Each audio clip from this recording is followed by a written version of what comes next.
আমরা সুস্থ বিচার চাই, কিন্তু আমরা কোথাও কোনো সারা শব্দ পাচ্ছি না। এই জন্য আমরা আবার রাজপথে নেমেছি। প্রয়োজনে পুরো পৃথিবী আমরা লুটপাট করে দেবো।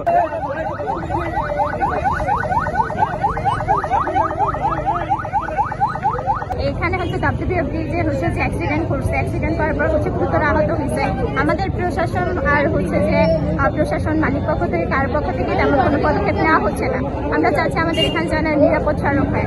আমাদের প্রায় সময় দেখা যায় গত বছর একজন শিক্ষার্থী হচ্ছে মাইশা নামে নিহত হয়েছে এখানে, কিন্তু প্রশাসনের টনক নড়ে না।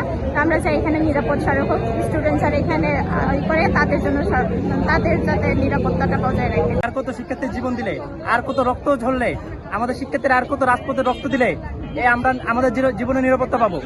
আমাদের গতকালকে এক শিক্ষার্থী আমাদের রাষ্ট্রবিজ্ঞানের, সে নির্মমভাবে আহত হয়ে বর্তমানে অপারেশন থিয়েটারে আছে। তার যে নির্মম যন্ত্রণা সেটা আমরা অনুভব করতে পারছি। তার এই যন্ত্রণা দেখে আমরা আমাদের ক্লাসরুমে থাকতে পারি না, আমরা লাইব্রেরিতে থাকতে পারি না। এই জন্য আমরা রাজপথে নেমেছি। আমরা সুস্থ বিচার চাই, কিন্তু আমরা কোথাও কোনো সারা শব্দ পাচ্ছি না। এই জন্য আমরা আবার রাজপথে নেমেছি। প্রয়োজনে পুরো পৃথিবী আমরা লুটপাট করে দেবো। কিন্তু আমাদের এই যে রাস্তার অবস্থাপনা, আপনারা দেখেন একজন মানুষ রাস্তা দিয়ে হেঁটে যেতে পারে না। প্রয়োজন মনে হয় যেন একটা ইজি বাইক পর্যন্ত তার গায়ের উপরে উঠে পড়বে। এগুলো কি ধরনের ব্যবস্থাপনা? আমরা আমাদের ভাইয়ের যে যন্ত্রণা সেটা অনুভব করার মাধ্যমে আমরা এই রাজপথে নেমেছি। এখন ওনারা যে ধরনের পরিস্থিতি আমাদের দিয়েছেন, এগুলো বহু আগেও দিয়েছেন, কিন্তু ওনারা কোনো কংক্রিট তথ্য, কংক্রিট নিউজ, কংক্রিট কোনো সমাধান ওনারা আসতে পারেন নাই। এই জন্য আমরা বাধ্য হয়েছি রাজপথে নেমেছি। দাবি একটাই, যে যত প্রকার অব্যবস্থাপনা আছে বিশেষ করে এই রাস্তার বিষয়ে, এবং আমাদের যে শিক্ষার্থী তামিম, তার যত প্রকার ট্রিটমেন্টের দায়িত্ব থেকে বলেন, যত প্রকার অন্যান্য খরচ বলেন, এগুলো মালিক পক্ষকে বহন করতে হবে।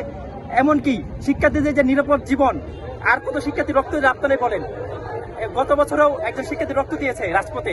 তো একটুর জন্য আমার বন্ধু তামিম বেঁচে গিয়েছে, কারণ সৃষ্টিকর্তা আমাদের সাথে ছিল। তো সমাধান চাচ্ছি।